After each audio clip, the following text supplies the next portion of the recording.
Nobody move. Everything will be okay. If you try to make any move, you'll injure yourself and the airplane. Just stay quiet. New York में ये दो passenger aircraft twin towers से टकरा जाते हैं और चंद ही लम्हों में ये दोनों बिल्डिंग तबाह हो जाती हैं। लेकिन सवाल ये उठता है कि क्या एक पैसेंजर एयरक्राफ्ट के टकराने से एक वर्ल्ड ट्रेड सेंटर जैसी बिल्डिंग का गिरना मुमकिन है? कहते हैं हर तस्वीर के दो रुख होते हैं, लेकिन इस तस्वीर का दूसरा रुख क्या है?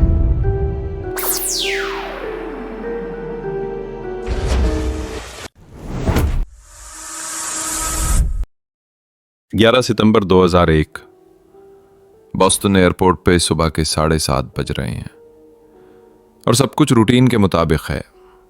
7:59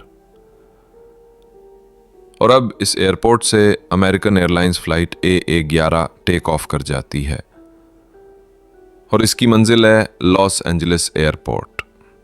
और इसके कुछ देर बाद ही एक और प्लेन यूनाइटेड एयरलाइंस फ्लाइट 175 ऐसी एयरपोर्ट से 8:14 पे टेक ऑफ कर लेता है और इसकी मंजिल भी लॉस एंजलिस एयरपोर्ट है। अभी यूनाइटेड एयरलाइंस ने टेक ऑफ ही किया था कि इतने में अमेरिकन एयरलाइंस फ्लाइट AA-11 के कैबिन में 5 पैसेंजर्स उठते हैं जो असल में हाईजैकर्स थे। कॉकपिट में जाकर पायलट्स को मारकर कॉकपिट का कंट्रोल खुद ले लेते हैं और इन हाईजैकर्स में से एक शख्स मोहम्मद अता जो कि पायलट था अब प्लेन की कमांड संभाल लेता है। और इन हाईजैकर्स ने पैसेंजर्स को कहा कि वो इस प्लेन को एयरपोर्ट की तरफ ही ले जा रहे हैं, जबकि इन हाईजैकर्स ने इस प्लेन का रुख लॉस एंजलिस से मोड़कर न्यूयॉर्क की तरफ कर दिया था। और अब ये प्लेन न्यूयॉर्क में मौजूद दो बड़ी मशहूर बिल्डिंग्स यानी वर्ल्ड ट्रेड सेंटर की तरफ बढ़ रहा था। वर्ल्ड ट्रेड सेंटर उस वक्त दुनिया की मशहूर और ऊंची बिल्डिंग्स में से थी। इनको ट्विन टावर्स भी कहा जाता था क्योंकि ये दोनों बिल्डिंग बिल्कुल एक जैसी बनाई गई थीं, जिसकी पहचान के लिए इन्हें साउथ टावर और नॉर्थ टावर का नाम दिया गया। और ये दोनों 110 मंजिला बिल्डिंग्स थीं। मोहम्मद आता ने बिल्डिंग की तरफ प्लेन की नोज की और इंजन्स को फुल पावर पर लगा दिया। सुबह के 8:46 पर American Airlines flight AA-11 world trade centre के नॉर्थ टावर से टकरा जाता है। उस वक्त अमेरिका के प्रेसिडेंट जॉर्ज बुश एक स्कूल में बच्चों और टीचर्स की हौसला अफजाई के लिए उनसे मिलने जा रहे थे। उन्हें बताया गया कि एक प्लेन वर्ल्ड ट्रेड सेंटर से टकराया है, तो उन्होंने कहा कि शायद पायलट को हार्ट अटैक आया होगा, इस वजह से ऐसा हुआ। इसी दौरान यूनाइटेड एयरलाइंस फ्लाइट 175 जिसने अमेरिकन एयरलाइंस के कुछ देर बाद ही टेक ऑफ किया था, उसे भी हाईजैक कर लिया गया। वहां भी 5 हाईजैकर्स ने पायलट्स को मारकर मरवान उल शही जो उनके साथ था और पायलट था, उसे पायलट की सेट पर बिठा दिया। और उन हाईजैकर्स ने भी पैसेंजर्स को यही कहा कि वो प्लेन को एयरपोर्ट की तरफ ले जाएंगे। लेकिन सुबह के 9:03 पर यह प्लेन भी वर्ल्ड ट्रेड सेंटर के साउथ टावर से लाकर टकरा दिया गया। पहले क्रैश के बाद लोगों को लगा था कि शायद ये एक प्लेन क्रैश है, लेकिन दूसरे क्रैश के बाद ये मालूम हो गया कि ये कोई हादसा नहीं बल्कि एक मंसूबाबंदी से किया गया अटैक है। और फौरन ही पूरी दुनिया में खबरें चलने लगीं, अमेरिका इज अंडर अटैक। जब यूएस प्रेसिडेंट को बताया गया कि दूसरा प्लेन भी वर्ल्ड ट्रेड सेंटर से टकराया है, तो सरप्राइजिंगली उन्होंने तब भी कोई रद्द-ए-अमल नहीं दिया और वो मजीद कुछ देर स्कूल में ही रुके और अपनी एक्टिविटीज जारी रखी। यूएस ने फौरन अपनी एयर स्पेस बंद करने के ऑर्डर्स दे दिए और कहा गया कि जितने प्लेन्स हवा में हैं सबको नियरेस्ट एयरपोर्ट पर लैंड कराया जाए, क्योंकि मालूम नहीं था कि अब भी हाईजैकर्स किसी प्लेन को कहीं क्रैश करने का मंसूबा बना चुके हों। और बिल्कुल ऐसा ही हुआ। अमेरिकन एयरलाइंस फ्लाइट AA-77 जिसने वॉशिंगटन से टेक ऑफ किया था, यह भी लॉस एंजलिस जा रही थी।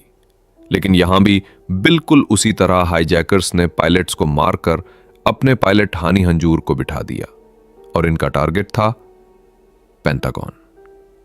पेंटागन वॉशिंगटन डीसी के करीब वाक़ अमेरिका का डिफेंस हेडक्वार्टर है। यह दुनिया का सबसे बड़ा हेडक्वार्टर है जहां से फौज और सिक्योरिटी से मुताल्लिक तमाम फैसले किए जाते हैं। और सुबह के 9:37 पर यह प्लेन पेंटागन से जाकर क्रैश करवा दिया जाता है।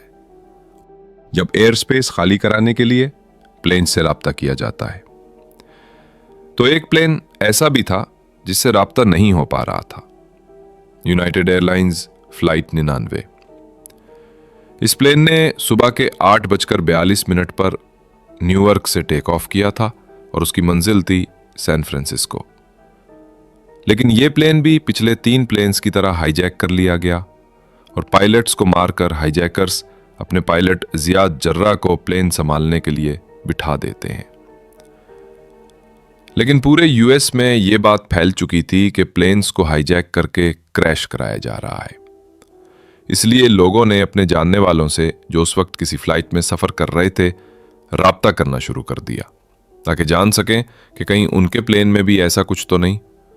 और इस यूनाइटेड एयरलाइंस फ्लाइट 99 में बैठे एक पैसेंजर का जमीन पर किसी से राब्ता होता है और उस पैसेंजर को मालूम होता है कि यूएस में क्या चल रहा है और किस तरह हाईजैकर्स प्लेन्स को बिल्डिंग्स पर लाकर क्रैश कर रहे हैं।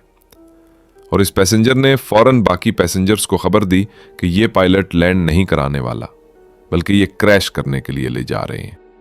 इसलिए इन पैसेंजर्स ने ये सोचते हुए कि अगर इन हाईजैकर्स को ना रोका गया तो ये क्रैश कर देंगे और इस सूरत में मरना उन्हें भी है और जिस बिल्डिंग पर ले जाकर क्रैश किया जाएगा वहां के लोग भी मर जाएंगे। इसलिए इन पैसेंजर्स ने हिम्मत करके हाईजैकर से कंट्रोल छीनने की कोशिश की और इस पैनिक सिचुएशन में यह प्लेन सुबह के 10:03 पर शैंक्सविल पेंसिल्वेनिया के एक फील्ड में क्रैश हो गया। यहां प्लेन में मौजूद पैसेंजर्स की बहादुरी की वजह से प्लेन में मौजूद लोग तो मारे गए लेकिन जमीन पर होने वाले नुकसान से बच गए। लेकिन इस दौरान सुबह के 9:59 पर वर्ल्ड ट्रेड सेंटर का साउथ टावर कोलैप्स कर जाता है और पूरी बिल्डिंग तबाह हो जाती है। और इसके कुछ देर बाद ही सुबह के 10:28 पर वर्ल्ड ट्रेड सेंटर का नॉर्थ टावर जिस पर पहला प्लेन क्रैश हुआ था वो भी कोलैप्स हो जाती है और ये बिल्डिंग भी बिल्कुल तबाह हो जाती है। और दोपहर तक मालूम होता है कि तकरीबन 3000 से ज्यादा लोग इन हादसों में मारे गए हैं, कुछ पेंटागन में, कुछ वर्ल्ड ट्रेड सेंटर की इन बिल्डिंग्स में और वो पैसेंजर्स भी जो क्रैश होने वाले प्लेन्स में सवार थे। इसके अलावा 6000 से ज्यादा लोग इन हादसों में बहुत ज्यादा जख्मी भी हुए।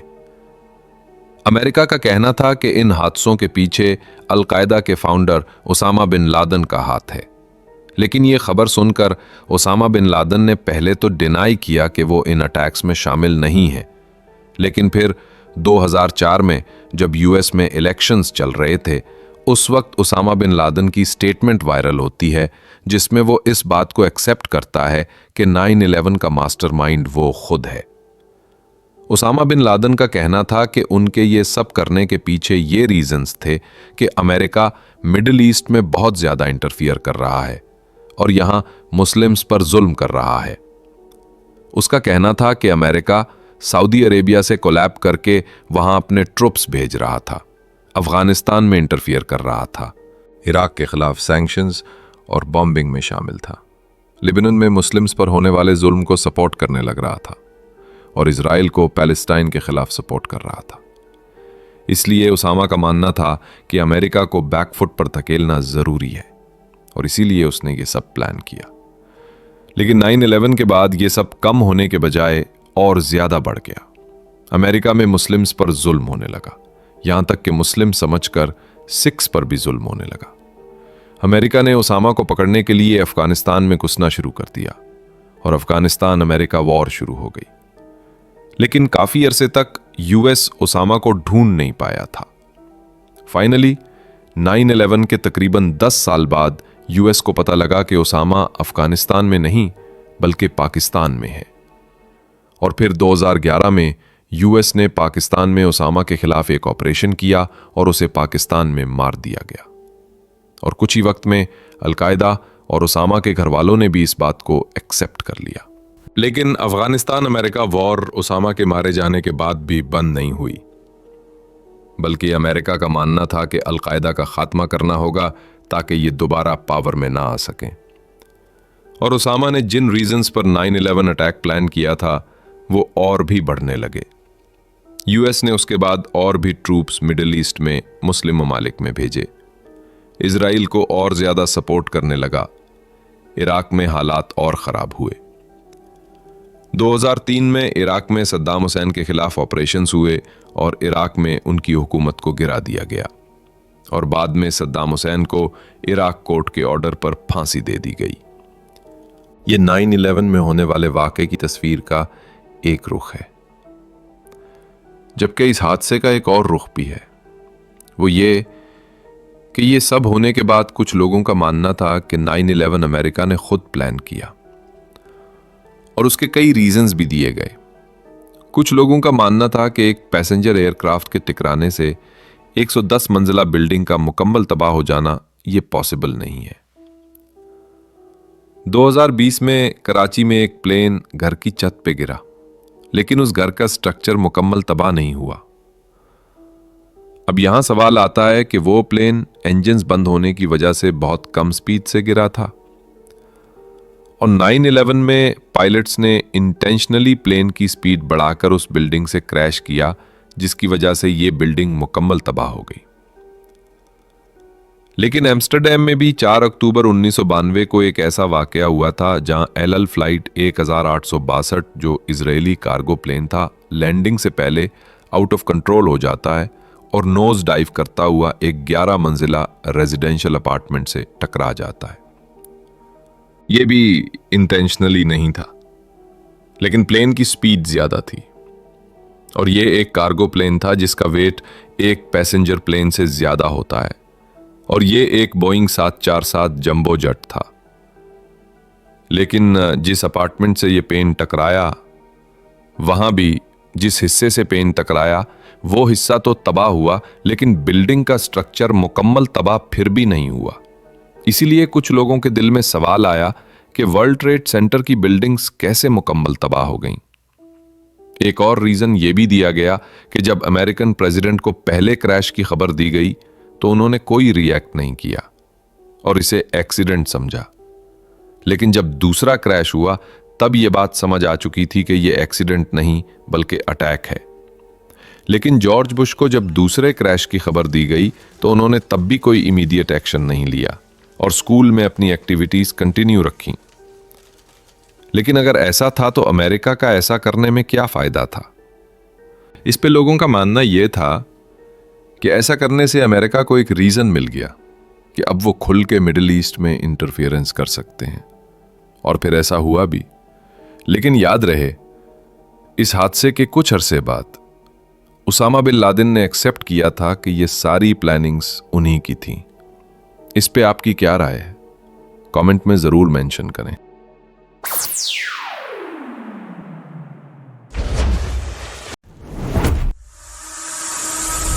आपने ये तो सुना ही होगा कि कोई पैसेंजर एयरक्राफ्ट क्रैश कर गया और उसमें कोई पैसेंजर सरवाइव कर गया हो।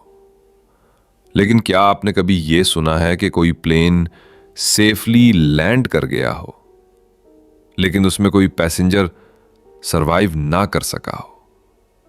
जानिए डार्क रूम डॉक्स के अगले एपिसोड में।